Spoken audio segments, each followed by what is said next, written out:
মঙ্গলবার রেজিনগরের শিল্প তালুকে জনসভা ভারতের গণতান্ত্রিক যুব ফেডারেশনের। এই জনসভা থেকে মানুষের কাজ, উন্নত স্বাস্থ্য পরিষেবার দাবিতে সাধারণ মানুষের হয়ে আওয়াজ তোলেন বাম যুবরা।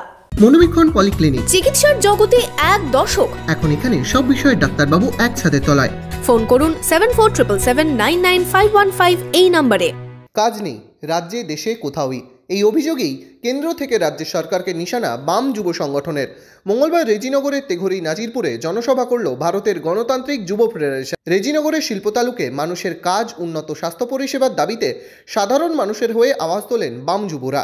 যারা কথা শুনছে না, যারা কানে কথা পৌঁছাচ্ছে না, তাদের টুপি চিপে ধরতে হবে। আর গরিব মানুষ এটা পারবে, এই বিশ্বাস আমাদের আছে।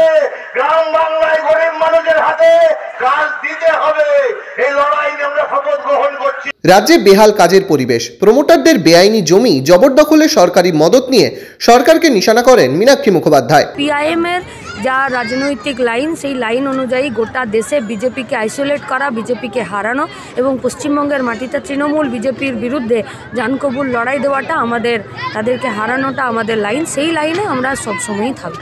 ভারতের গণতান্ত্রিক যুব ফেডারেশনের জনসভায় উপস্থিত ছিলেন বাম নেতৃত্বরাও। এদিন নাজিরপুরের জনসভায় বাম যুব থেকে কর্মী সমর্থকদের ভিড় ছিল চোখে পড়ার মতো।